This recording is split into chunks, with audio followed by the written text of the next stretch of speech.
అందరికీ బాబు రాజేంద్ర ప్రసాద్ గారి జన్మదినోత్సవం సందర్భంగా ఈరోజు లాయర్ల న్యాయవాదుల దినోత్సవంగా ఉంది. ముందుగా ఇక్కడికి వచ్చిన న్యాయవాదులందరికీ ప్రతి ఒక్కరికి పేరు పేరున ఈ న్యాయవాది దినోత్సవం లాయర్స్ డేకి మనస్ఫూర్తిగా నా శుభాకాంక్షలు తెలియజేస్తాను. మీ అందరికీ చాలామంది మాట్లాడారు, ప్రతి ఒక్కరు మాట్లాడారు, మీ బలమైన అభిప్రాయాలను చెప్పారు. మీ అందరికీ నేను ఎంత తెలుసో మీకు తెలియదు. ఎంతసేపు నన్ను బయట సభల్లో చూడటం తప్ప నా అంతరంగం ఏంటో మీకు ఎన్నిసార్లు చెప్పినా ఒకసారి ఒక మనిషి అంతరంగం 2 దశాబ్దాలు పక్కనున్నా కానీ ఆ మనిషి తాలూకు అంతరంగం మనకు అర్థం ఎందుకు ఈ వ్యక్తిలా ఉన్నాడని. అలాగే ఒకసారి నా అంతరంగాన్ని ఆవిష్కరింపజేస్తాను ఈ రోజున మీకు. స్వతంత్ర భారతదేశంలో ఒక పార్టీ పెట్టడం అంటే దుస్సాహసం అని ఫస్ట్ అది మీరు దయచేసి అది అర్థం చేసుకోవాలి.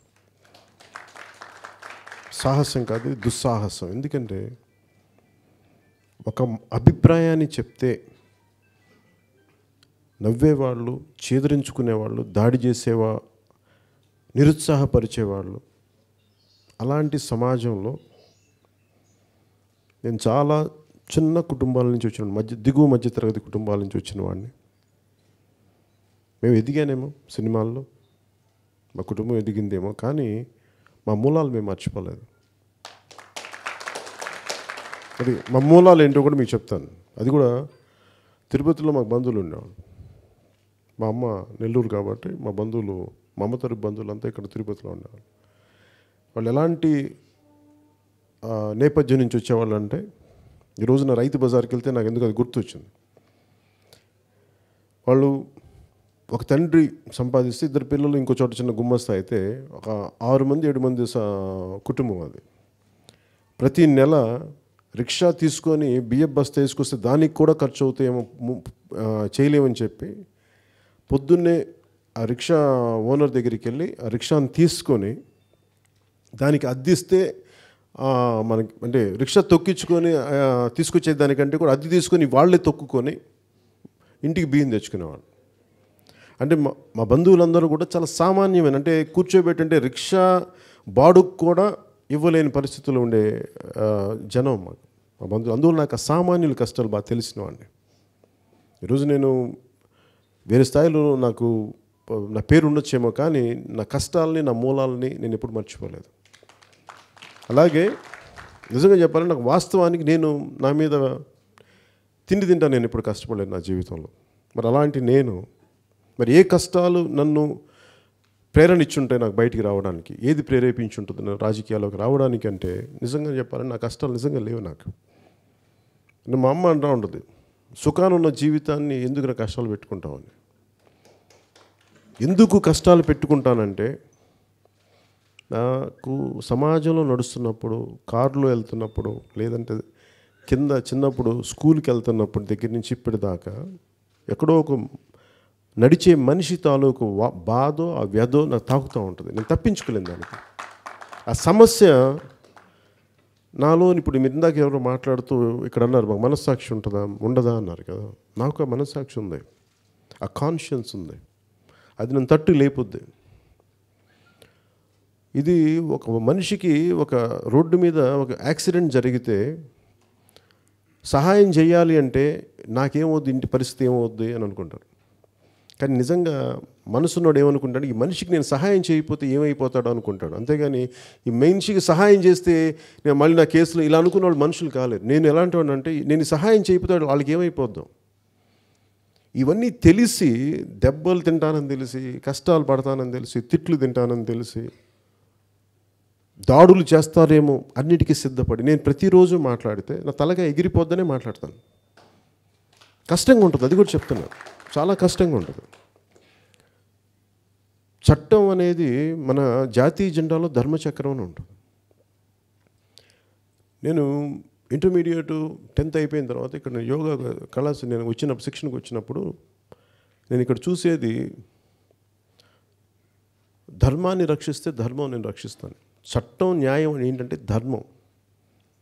ధర్మాన్ని ధర్మం నిర్దేశిస్తే చట్టం ఎలా ఉండాలి, పంచభూతాలు చాలా ధర్మంగా ఉంటాయి. అలాంటి ధర్మాన్ని నమ్మి నేను తప్పించుకోలేకపోయాను. ఎందుకంటే ధర్మం నా దగ్గరికి వరకు నా వరకు పెట్టుకొని నా కళ్ళ ముందు అన్యాయం జరుగుతుంది, కళ్ళు మూసుకొని కళ్ళ గంతులు కట్టుకొని వెళ్ళలేని నిస్సహాయతలు ఉండిపోయాను. అందుకే నేను తప్పనిసరిగా బయటకు వచ్చి మాట్లాడాల్సిన పరిస్థితి నాకు. చాలాసార్లు అనుకుంటాను, ఎందుకు పడాలి, వెళ్ళిపోదాంలే అనే భావన నాకు రాకుండా ఉంటుందా అంటారు. ఖచ్చితంగా వస్తూ ఉంటుంది. నేను ప్రతిరోజు దాన్ని జయిస్తాను. నేను ఇప్పుడు ఎలా స్థాయింటికి వచ్చానంటే ఇంక నేను ఎప్పుడు వెనక్కి వెళ్ళలేను. నేను ఇంకెప్పుడు నిన్న కూడా మాట్లాడుతున్నప్పుడు, ఏ రోజు కూడా మాట్లాడుతున్నప్పుడు ప్రతి చోట చాలా సున్నితమైన అంశాలు ఉంటాయి. ప్రతి ఒక్కరు కూడా కులాన్ని, మతాన్ని, ప్రాంతీయతని ఇష్టారాజ్యానికి వాడేసుకొని ఈరోజు మీరు హైకోర్టు బెంచ్ అడుగుతున్నా, లేదంటే హైకోర్టు ఇక్కడికి కావాలనుకుని ఎంత సున్నితమైన అంశం అయిపోయిందంటే ప్రతి ఒక్కరికి చాలా ఫ్రెజైల్ ఈగో, చాలా సున్నితమైన మనసులు అయిపోయినాయి. అంటే మేము కాదా, అంటే మా కులాన్ని అంటావా, లేదంటే మా ప్రాంతాన్ని అంటావా? ఇలాంటి వాళ్ళకి ఏమనిపిస్తుంది, నేను వచ్చి ఎందుకు తిట్లు తినాలి, అసలు నాకు పట్టించుకోకుండా వదిలేస్తే వీళ్ళు కరెక్ట్, మోదీ గారు లాంటి వ్యక్తులు అని చెప్పి వదిలేయచ్చు కదా, అమిత్ షా గారు లాంటి వ్యక్తులు ఈ దేశానికి చాలా కరెక్ట్. ఎందుకంటే ఉక్కు పాదంతోనే మనుషులతో మాట్లాడాలి. ఎందుకంటే మెత్తగా మాట్లాడితే మనుషులు వినరు. అలాగే రాయలసీమ పర్యటన అంటే రాయలసీమని కొన్ని గ్రూపులకి అబ్జర్వ్ చేసి పెట్టుకున్నాయి. ఎవరు రాకూడదు ఇక్కడికి, ఎవరిని వస్తే ఇక్కడ పనులు నడవు, మాటలు వినరు, భయపెట్టి నాకేమనిపిస్తుంటే వీళ్ళు ఎంత పెద్ద గ్రూపులు అయినప్పటికీ మీరందరూ చాలా సామాన్యమైన మనుషులే. మీరు నన్ను పొడిస్తే నాకు రక్తం ఎలా వస్తుందో మిమ్మల్ని పొడిస్తే కూడా అంతే రక్తం వస్తుంది. మీరు ప్రత్యేకించే మోటార్. కానీ ఇవి మాట్లాడటానికి చాలా గుండె ధైర్యం కావాలి. ఎంత గుండె ధైర్యం కావాలంటే నా తలకాయ ఎగిరిపోతే పర్లా, అంత తెగించి వచ్చాను రాజకీయాలకు. మీరు అర్థం చేసుకోవాలి. ఎందుకు ఈ మాట మాట్లాడుతున్నానంటే సంస్థాగత నిర్మాణం గురించి చెప్పడానికి ఇది ఉపోద్ఘాతంగా చెప్తున్నాను. మీరు భారతీయ జనతా పార్టీ, పెద్ద పెద్ద పార్టీలన్నీ ఉన్నాయి, మీరు వీటిని చూడండి.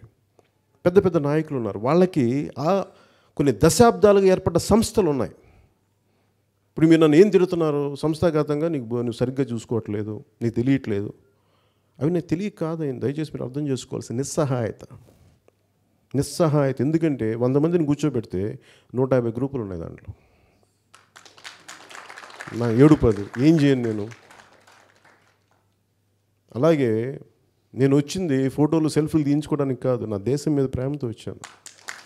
కన్నీళ్ళు నాకు, ఎంత పిచ్చి ఉండాలి నాకు నా దేశం మీద, నా సమాజం మీద. ఎంత పిచ్చి అంటే అర్ధరాత్రి పూట కూర్చొని నిస్సహాయతతో ఏడ్చిన రాత్రులు ఉన్నాయి. నిస్సహాయతో ఏమీ చేయలేక ఆ ఏడుపు నన్ను ఇక్కడ దాకా తీసుకొచ్చింది. ఓడిపోతే అందరికి భయం వేసిపోతుంది. నాకు జీవితంలో ఈరోజు మీకు చెప్తా, నాకు ఓటమి తెలియదు, గెలుపు తెలియదు, రెండు తెలియదు నాకు. అది స్థితప్రజ్ఞత అంటాం, ఇంకేమన్నా నాకు తెలియదు. కానీ నాకు రెండు తెలియదు. ఎందుకు తెలియదు అంటే నాకు నా మనస్సాక్షి చెప్పింది. దానికి భగవంతుడిని పేరు పెట్టండి, దానికి వేరే వెంకటేశ్వరుని పేరు పెట్టండి, ఇంకో భగవంతుడిని పేరు పెట్టి నాకు అభ్యంతరం లేదు. కానీ నేను నా మనస్సాక్షి, నా భగవంతుడు, నాకు నా మనస్సాక్షి చెప్పినట్టుగా నేను చేస్తాను. అలాగే సంస్థాగతంగా ఎందుకు కష్టంగా ఉంది అంటే ఒకరికి బాధ్యత అప్పచెప్పి నాకు లీగల్ టీం ఎలా డెవలప్ చేయాలో నాకు తెలియదు. నాకు తెలిసిందల్లా న్యాయం జరగడానికి న్యాయవాదులు ఉన్నారు, న్యాయవాద వృత్తి ఉంది. కొంతమంది మన ఆశయాలకు తగ్గట్టుగా వచ్చి మన న్యాయం చేస్తారనుకుంటే కొద్దిమందికి బాధ్యతలు అప్పచెప్తే వాళ్ళు కూడా అందరినీ కూర్చొని కలుపుకెళ్ళలేకపోతున్నారు. ఇది సమస్య. ఎన్నిసార్లు చెప్పినా ఈ మొన్న చెప్పినా పక్కన ఉన్న ఈ జిల్లాలో నుంచి ఈ ఊళ్ళో ఉన్న 10 మందిని పిలిపిస్తే పక్క నియోజకవర్గంలో ఉన్న లాయర్లకి వీళ్ళు రాదు, మమ్మల్ని కలుపుకోలేదంటారు. నాకు నిజంగా నిస్సహాయత వచ్చింది. నాకు అనిపిస్తుంది ఒక్కోసారి ఆల్రెడీ ఎస్టాబ్లిష్డ్ పార్టీలో ఉంటే తేలిక ఏదంతా శుభ్రంగా ఉంటుందేమో అనుకున్నాను. కానీ నేను ఎందుకు ఇంత కష్టపడి కూడా నడుపుతానంటే ఇంకా పుట్టబోయే బిడ్డల తరం కోసం నేను పనిచేస్తున్నాను. ఈ రోజున మనం అందరం ఏమనుకుంటాం, ఉంటుందా లేదా అంటే మేము ఒక సినిమాలో కానీ ఉదాహరణ మన గాంధీజీ గారు ఉన్నారు. ఆయన ఎంత ప్రేరణ అంటే ఆయన కానీ భగత్ సింగ్ కానీ సుభాష్ బోస్ కానీ ఎప్పుడు మీరు ఊహించుకోండి, గాంధీ గారిని ట్రైన్లో నుంచి ఒక బ్రిటిష్ వాళ్ళు గెంటేస్తే ఆయన ఒక రోజున భారతదేశానికి వచ్చి మిమ్మల్ని నా దేశంలోంచి గెంటేస్తాను అది మరి ఊహించగలరా? ఆ రోజున ఆయన చెప్పుండంటే, మీరు నన్ను గెంటేశారు కాబట్టి, నా ఆత్మగౌరవాన్ని దెబ్బతీశారు కాబట్టి మేము మిమ్మల్ని దేశంలోంచి బయటికి గెంటేస్తాం. ఆ మనిషి తాలూకు శక్తి చూడండి. అందుకే నేను ఏమంటానంటే, అది ఒక రోజులో చెప్తే నవ్వుతారు అందరూ. ఆ రోజున గాంధీ గారు ఎవరికైనా చెప్పి నేను అనుకున్నానంటే ఎంత పొగలబడి కింద పొట్ట చెక్కలు వేయాలి, నవ్వేవాళ్ళు.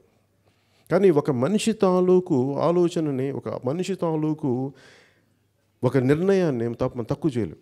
నాకేమనిపిస్తుంటే జగన్ రెడ్డి గారే ఇన్ని 100 రోజులు జైల్లో ఉండి వాళ్ళే అంత మంకుపట్టుగా తిరిగి ముఖ్యమంత్రి అయినప్పుడు, నేను సమాజం పుట్టబోయే ఇంకా పుట్టని తరాల కోసం పనిచేసేవాడు, నాకు ఎంత మొండితనం ఉంటుందో తెలుసా మీకు? మీరు ఎంత ఊహించుకున్నా అది ఒక ఇంత తక్కువే ఉంటుంది. నాకు అంత మొండితనం ఉంటుంది. ఎంత మొండితనం ఉంటుందంటే, ఈ ఉన్న 150 మంది ఎమ్మెల్యేలకి ప్లస్ జగన్ రెడ్డి గారికి వీళ్ళకి ప్రాణం మీద తీపి ఉంది, ఆస్తుల మీద మమకారం ఉంది. నాకు ఆస్తి మీద మమకారం లేదు, ప్రాణం మీద తీపి లేదు. నేను మాట్లాడితే అంటే నిన్న చాలా సున్నితమైన అంశాలు మాట్లాడతాను. మాట్లాడినప్పుడు నా పక్కన ఉండే వాళ్ళకి ఎట్లా ఉంటుందంటే, కత్తి అంచుల మీద నడుస్తూనే ఉంటుంది. ఒక మాట మాట్లాడితే తలకాయ దిగిపోతుంది, నాకు తెలుసు. కానీ సత్యం మాట్లాడి తీరాలి. దేశంలో సత్యాన్ని ఆవిష్కరింప చెయ్యాలి అంటే వేరే దారి లేదు, ఖచ్చితంగా కష్టంగా ఉంటుంది. అంటే నేను మొదటి రోజు నుంచి పార్టీ పెట్టినప్పటి నుంచి కూడా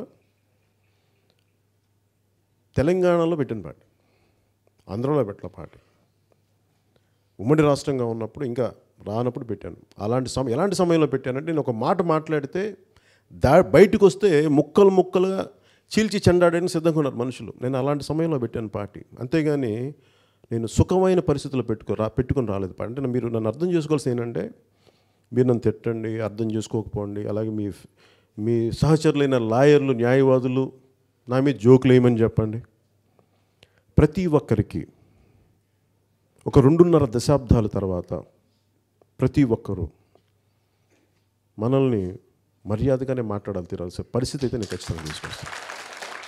ఎందుకంటే మేము మాట్లాడేది చాలా ధర్మం, చాలా బలమైంది ఇది.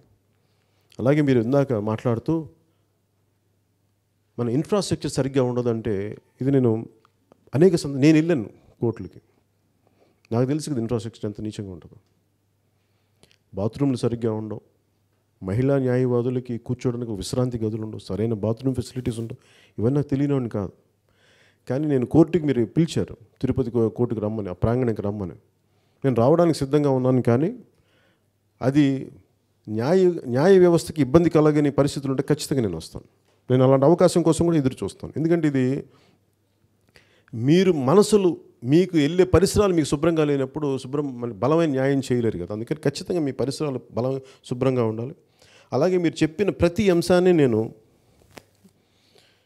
మీరు చెప్పిన ఒక రోల్ ఆఫ్ ప్రిజర్వేషన్ దగ్గర నుంచి, జోనల్ రిప్రజెంటేషన్ దగ్గర నుంచి, ప్రభుత్వ సంక్షేమ పథకాలు ఎలా ముందుకెళ్తున్నాయి, దాంట్లో మీరు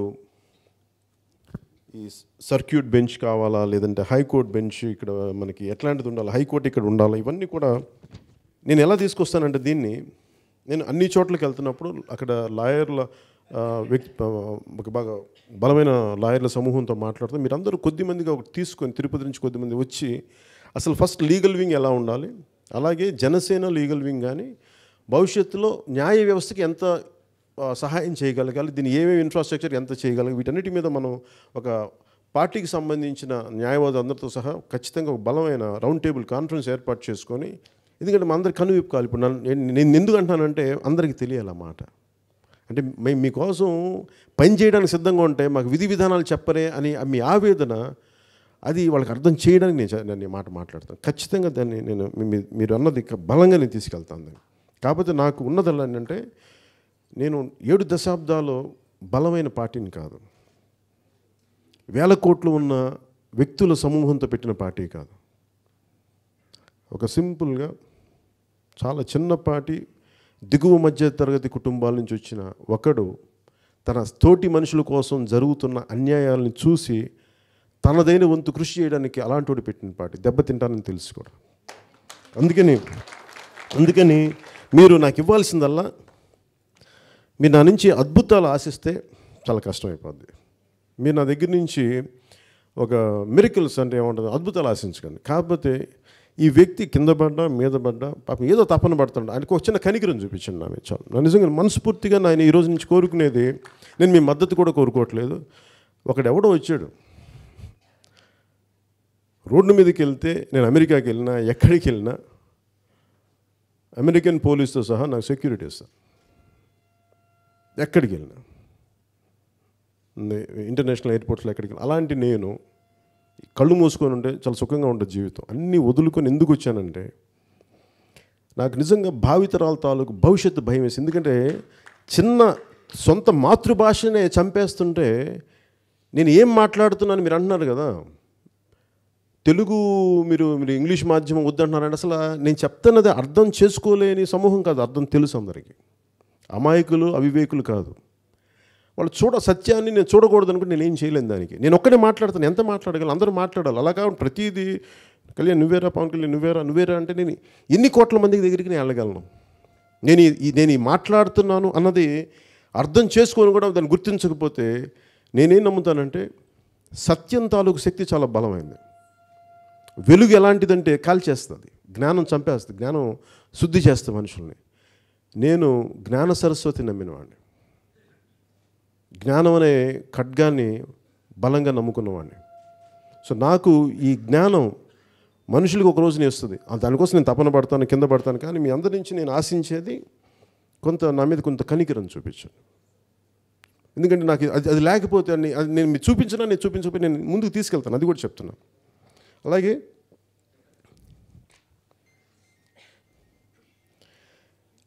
ఇందాక మీరు మాట్లాడుతుంటే దేశ భద్రత, సరిహద్దుల భద్రతే కాదు, అంతరంగిక భద్రత కూడా కావాలని. నిన్న జగన్ రెడ్డి గారు మాట్లాడుతూ ఆయన ఒక మాట అన్నారు, అదేంటంటే నా మతం మానవత్వం, నా కులం మాట తప్పదని. అంటే మిగతా కులాలు మాట తప్పుతాయా? మిగతా మతాలు మానవత్వం చెప్ప? ఏం మాట్లాడుతున్నాను? అలాగే మీ 150 మంది ఎమ్మెల్యేలు భాష తెలీదా మీకు? ఎలా మాట్లాడాలి? నిజంగా మీరు న్యాయవాది వృత్తిలో కనుక, కాన్స్టిట్యూయెంట్ అసెంబ్లీ డిబేట్స్ కనుక, బాబు రాజేంద్ర ప్రసాద్ గారి ఆధ్వర్యంలో జరిగిన కాన్స్టిట్యూయెంట్ అసెంబ్లీ డిబేట్స్ పేజీ చదివితే ఒక్కొక్క వైసీపీ ఎమ్మెల్యే మాట్లాడతాడా? తల్లిదండ్రులు తిట్టుకుంటా లేస్తే పిల్లలు కొట్టుకుంటా లేస్తారని ఒక సామెత ఉంది. ఎమ్మెల్యేలు పొద్దున్న టీవీలో ఆన్ చేస్తే అమ్మ ఆలి అని అసహ్యమైన పదాలు తప్ప దాంట్లో క్వాలిటీ ఆఫ్ డిబేట్ ఉందా? ఏ అంశం గురించి మాట్లాడుతున్నావు దాని వెనక మీకు అవగాహన ఉందా? మరి మీ స్థాయి వ్యక్తులు ఇంత దిగజారిపోయి పచ్చి బూతులు మాట్లాడి తిట్లు తింటా ఉంటే, మరి రోడ్ల మీద తిరిగే కుర్రాళ్ళకి ఒక 4 కుర్రాళ్ళు కూర్చోబెట్టి ఒక ఆడపిల్ల వెళ్తుంటే వాళ్ళకి మానభంగం చేయని మరి ఎందుకు కలగదండి? మీరు చట్టాలని కాపాడాల్సిన మీరే పిచ్చి కోతలు కూసే మీరు ఒక పద్ధతి పాడు లేకుండా మీరు మాట్లాడుతూ ఉంటే, రోడ్డు మీదకి వెళ్ళేవాడికి మా నాయకులు ఎలా ఉన్నారు, మేము ఏదైనా చేసి పక్కన ఆడపిల్ల లాక్కెళ్ళరండి మీరు. ఈ రోజున దిశ అనే ఒక ఆడబిడ్డని మానభంగం దారుణంగా మానభంగం చేసి కాల్ చేసి చంపేయలేదు. అలాగే ఇందాక మీరు మాట్లాడుతూ ఉంటే మీరు కోర్టులు చదువుకు మీరు న్యాయాన్ని అభ్యసిస్తున్నప్పుడు, లాని అభ్యసిస్తున్నప్పుడు మీకున్న సమస్యలు చెప్పారు నాకు. ఎన్ని సమస్యలు! వీటన్నిటి గురించి మాట్లాడాలంటే చట్టాలని పరిరక్షించే చట్టసభల్లో ఉన్న ప్రతినిధులు బాధ్యత గల భాష కానీ బాధ్యత లేకుండా ప్రవర్తించితే సమాజం ఇలాగే ఉండిపోతుంది. నేను వచ్చింది సమాజంలో ఇంకా కొంతమంది ఈ దేశం కోసం చచ్చిపోవడం కొంతమంది సిద్ధంగా ఉన్నామని చెప్పడానికి వచ్చాను. నిజంగా ఏడుపు ఉంది నాకు, కన్నీళ్ళు ఉన్నాయి నాకు. అది చెప్పడానికి వచ్చాం. దీనివల్ల ఓట్లు పడవచ్చు, ఓట్లు పడకపోవచ్చు, అందరం ఎక్కించవచ్చు, అందరం ఎక్కించకపోవచ్చు. కానీ నా స్ఫూర్తి సుభాష్ చంద్రబోస్కి ఏముందండి పదవి? ఆయన ముఖ్యమంత్రి, ప్రధానమంత్రి, ఐసీఎస్ చదివి నాకు ఇలాంటి పదవులు వద్దనుకొని చెప్పి ఆయన వెళ్ళిపోయి ఎక్కడెక్కడికి వెళ్ళి తిరిగిన వ్యక్తి. 24 ఏళ్ల భగత్ సింగ్కి ఏముందండి, ఏం పదవి ఉందని ఈరోజున మనం కూర్చోబెట్టి దండాలు పెడతాం? ఈరోజు బిఆర్ అంబేద్కర్ గారు ఎన్నికల్లో పోటీ చేస్తే ఆయన కోహ్లీ అభ్యర్థి దీంట్లో ఓడిపోయారు ఆయన మహారాష్ట్రలో. అంటే ఒకరి ఓటమి గెలుపులు మనం ఎలా నిర్దేశిస్తాం? అందుకని నేను అనేది ఏంటంటే, జనసేన మార్పు తీసుకురావడానికి మేము చాలా కంకణం కట్టుకొని ఉన్నాం, చాలా బలంగా ఉన్నాం. ఈరోజున కోరుకునేది ఏంటంటే, కమిటెడ్ న్యాయవాదులు, సమాజం పట్ల బలంగా ఉండే న్యాయవాదులు చట్టాల్లోకి, మీరు రాజకీయాల్లోకి రావాలి. మీరు వచ్చి తీరాలి దాన్ని. కాకపోతే అది ఎలా ఉండాలి అంటే త్రికరణ శుద్ధిగా ఉండాలి. అంతేగాని కూర్చోబెట్టి మళ్ళీ మనం కూడా కూర్చొని పొలిటికల్ గేమ్ ఆడితే మటుకు అవ్వదు. మీరు కూర్చోబెట్టి, అంటే నాకు మానవ హక్కుల గురించి మాట్లాడాలంటే, మానవ హక్కులు ఈ రోజున దిశ అనే ఒక ఆడబిడ్డ చనిపోతే ఆ బిడ్డ కులం చూస్తావా? ఆ బిడ్డ అగ్ర కులమా, బీసీ కులమా, లేదంటే మనకి దళిత కులం అని చూడం. కానీ సమాజం ఏమైపోయిందంటే, ఒక దళిత మహిళ అత్యాచారం గురైంది, ఒక అగ్రవర్ణ మహిళ అత్యాచారం, మహిళకు అత్యాచారం అనేది మాట్లాడరు ఎవరు. దానికి కూడా ట్యాగు. సమాజం ఇంత దిగజారుడు స్థాయికి వెళ్ళిపోయినప్పుడు దీన్ని కరెక్ట్ చేయాల్సిన అవసరం ఉంది. ఎందుకంటే మీరు చెప్పండి, దళిత మహిళ అనగానే మిగతా కులాలకు సంబంధం ఉండదు. దానికి మహిళ అనేది పదం తీసేశారు. అంటే ఇట్లాంటి ప్రతి చోట మానవ హక్కులు కూడా అందరికీ సమంగా జరగాలి. ఈ భారతదేశంలో కూడా మానవ హక్కులు అంటే కొద్దిమందికే కదా అప్లికేషన్, అందరికీ సమానంగా జరగాలి. అలాగే నిన్న కూడా మాట్లాడుతున్నప్పుడు ముఖ్యంగా నిన్న మతాలు కులాల గురించి మాట్లాడుతూ ఉన్నాను. మతాల గురించి కానీ కులాల గురించి మాట్లాడుతున్నప్పుడు నేను మాట్లాడితే జగన్ రెడ్డి అంటే చాలా బాధపడుతూ ఉంటారు. జగన్ రెడ్డి గారే అంటా నేను, నా ట్వీట్స్ చూస్తే కూడా శ్రీ జగన్ రెడ్డి గారు అంటాం. మీరు మమ్మల్ని ముఖ్యమంత్రిగా గుర్తించరా అంటే నేను ఖచ్చితంగా గుర్తించను. ఎందుకు గుర్తించనంటే, నిన్నే ఆయన అన్నారు కదా, నా మతం మానవత్వం అని.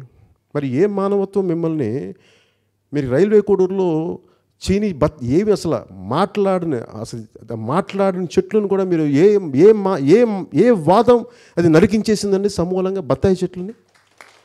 అదా మానవతావాదం? అదా మీ మతం? ఇదా మీరు చేసేది? నాకు నిజంగా వీళ్ళు కూర్చోబెట్టి రాయలసీమ పేరు ఎంత మిగతా ప్రాంతాల్లో మీరు అర్థం చేసుకోవాలి. రాయలసీమ అనగానే ఇది కూర్చోబెట్టి వేటకోట వాళ్ళు తీసుకొస్తారు, బాంబులు వేస్తారు. ఇదే ఇంతమంది చదువులు సరస్వతులు ఉంటారని ప్రపంచానికి చెప్పరు వాళ్ళు. తెలంగాణ వాళ్ళు కూడా మాకు రాయలసీమ వాళ్ళు వద్దంటారు.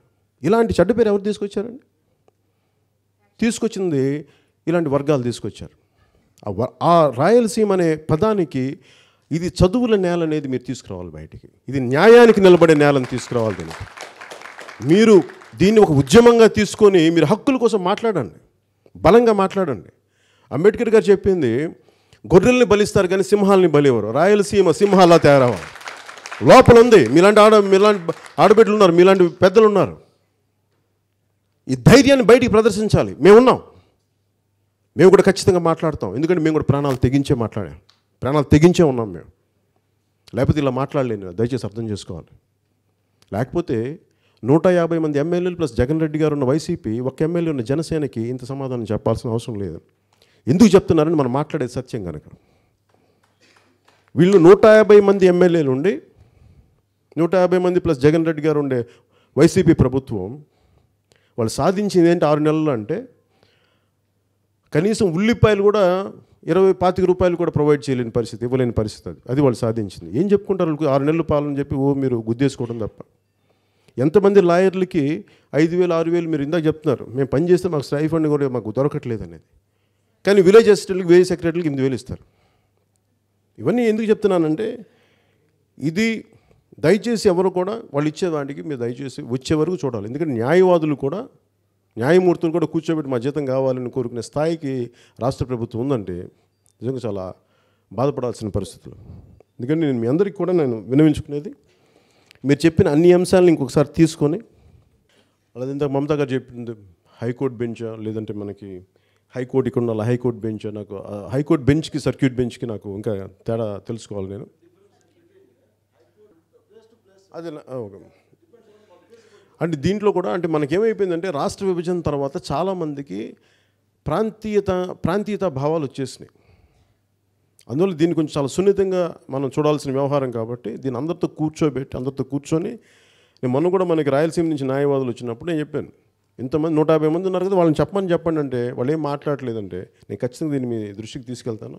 దీని మీద జనసేన కూడా ఒక రౌండ్ టేబుల్ కాన్ఫరెన్స్ జరిపి అన్ని జిల్లాల న్యాయవాదులు అందరితోటి కూర్చోబెట్టి దీని మీద మనం మనదైన ఒక విధి విధానాలు ఖచ్చితంగా నేను ముందుకు తీసుకెళ్తాను తెలియజేసుకుంటూ, ఇందాక ఎవరో లాయర్లు మన పోలీసుల రాజ్యంలో పౌర హక్కులు అడగంటెను, కోర్టులలో జనన్యాయం గొంతు నులిమి చంపబడెను.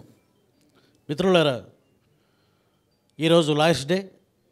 ప్రజల కోసం, ప్రజల్లో అనేకమైనటువంటి రుగ్మతలను మాపడం కోసం తమ జీవితాలను సర్వం త్యాగం చేసినటువంటి మన అడ్వకేట్ మిత్రులు ఉన్నారు. ప్లీజ్ మీరు ఈరోజు అడ్వకేట్ల దినోత్సవంగా చేసుకుంటున్న సందర్భంలో కాబట్టి మిత్రులారా, ఒక్కసారి ఆ మహనీయులు జీవితాలని ఎవరికి వాళ్ళ స్వార్థం కోసం చచ్చిపోలేదు. వాళ్ళు ప్రజల కోసం, ప్రజా ఉద్యమాలలో తమ జీవితాలని తృణప్రాయంగా త్యాగం చేశారు. వాళ్ళకు ఒక్క క్షణం నివాళులు అర్పిద్దాం. Thank you very much.